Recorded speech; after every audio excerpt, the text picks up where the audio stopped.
Hi friends, welcome to my channel. இன்றைக்கி பீஸா வீட்டிலையே எப்படி ஈஸியாக செய்யலாம் அப்படிங்கிறத பார்க்கலாம். ஃபஸ்ட்டு அதுக்கு பீஸா டோ ரெடி பண்ணணும். பேஸுக்கு அதுக்கு ஒரு பவுலில் 1 கப், அதாவது 250 ml வார்ம் வாட்டர் எடுத்துக்கிட்டேன்.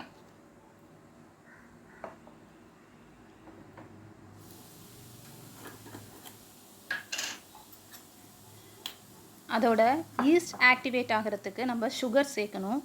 சுகர் 2 டேபிள் ஸ்பூன் எடுத்திருக்கேன்.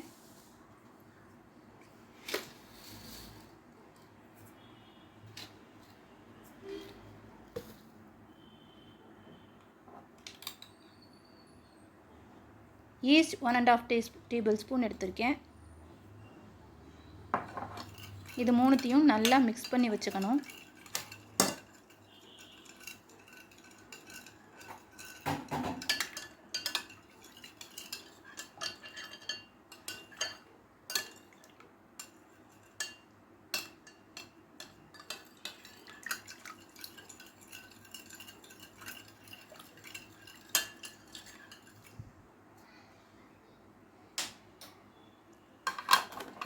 மூடி போட்டு 10 மினிட்ஸுக்கு அதை டிஸ்டர்ப் பண்ணாமல் அப்படியே வச்சிடணும். இப்போ ஈஸ்ட் ஆக்டிவேட் ஆகிடுச்சு. இதோட நான் 400 கிராம் மைதா எடுத்திருக்கேன். அந்த மைதாவை இதோட சேர்த்துட்டு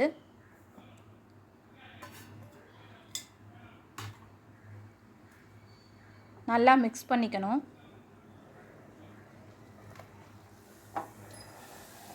ஒரு க்ளீன்டு சர்ஃபேஸில் இந்த மாவை எடுத்து 10 மினிட்ஸுக்கு இந்த மாதிரி ஸ்ட்ரெச் பண்ணி,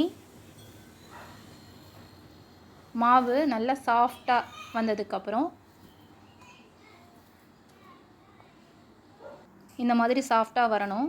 வந்ததையும் பவுலில் வச்சு அதை ஒரு மூடி போட்டு ஒரு 45 மினிட்ஸுக்கு விட்டுறணும்.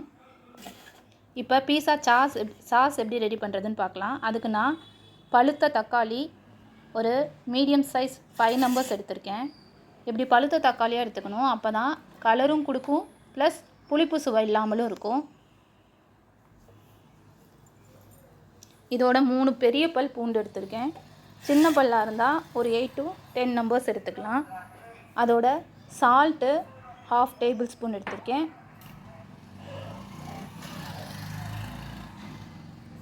½ டேபிள் ஸ்பூன் சில்லி பவுடர் எடுத்திருக்கேன். நீங்கள் காஷ்மீர் சில்லியாக இருந்தால் 1 டேபிள் ஸ்பூன் யூஸ் பண்ணிக்கலாம். 2 டேபிள் ஸ்பூன் நாட்டு சர்க்கரை யூஸ் பண்ணியிருக்கேன். நீங்கள் சர்க்கரையும் யூஸ் பண்ணிக்கலாம்.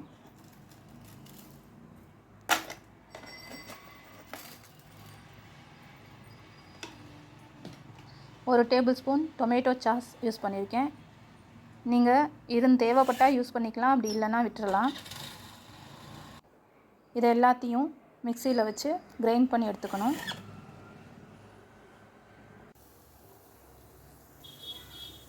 ஒரு பேனில் எண்ணெய் ஊற்றி ஓரிகானோ அண்ட் சில்லி ஃப்ளேக்ஸ் இது ரெண்டுத்தையும் சேர்த்து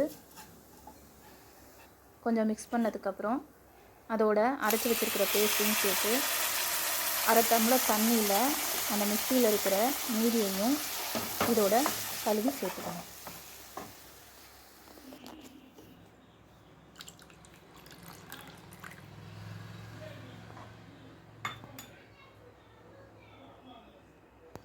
இது நல்லா கொதிஞ்சு திக்காகிற வரைக்கும் பார்த்து நம்ம திக்கானதையும் எடுத்து ஆற வச்சு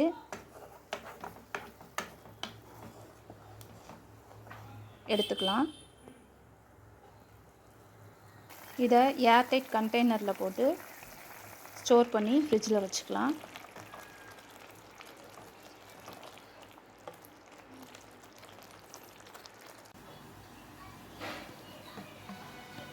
இப்போ 45 மினிட்ஸ்க்கு அப்புறம் பீஸா பேஸ் ரெடி பண்ணுறதுக்கு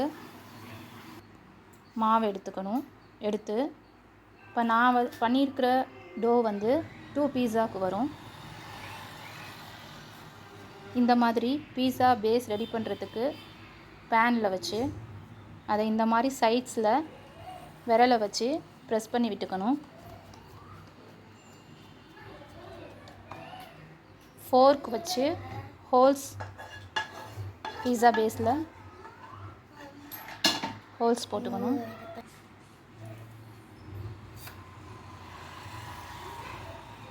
அதுக்கப்புறம் நம்ம ரெடி பண்ணி வச்சுருக்கிற பீஸா சாஸ் தேவையான அளவு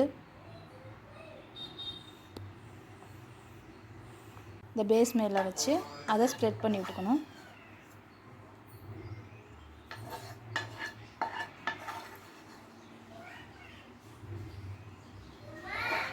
நான் இன்றைக்கி ஆனியன் டொமேட்டோ இது ரெண்டும் தான் இருந்தது. ஸோ அதை யூஸ் பண்ணியிருக்கேன். கேப்சிகம் இருந்தால் அதையும் சேர்த்து ரெடி பண்ணி மொசரல்லா சீஸையும் மேலே ஸ்ப்ரெட் பண்ணிவிட்டு அவனை 230 டிகிரி செல்சியஸுக்கு ப்ரீ ஹீட் பண்ணி எடுத்துகிட்டு ஒரு 12 மினிட்ஸுக்கு நான் என்னோடய அவனில் வச்சுருக்கேன். அவங்கவுங்க அவன் அல்லது ஓடிஜி என்ன யூஸ் பண்ணுறீங்களோ அந்த ஹீட்டுக்கு தகுந்த மாதிரி ப்ரீ ஹீட் பண்ணி டைம் செட் பண்ணிக்கோங்க.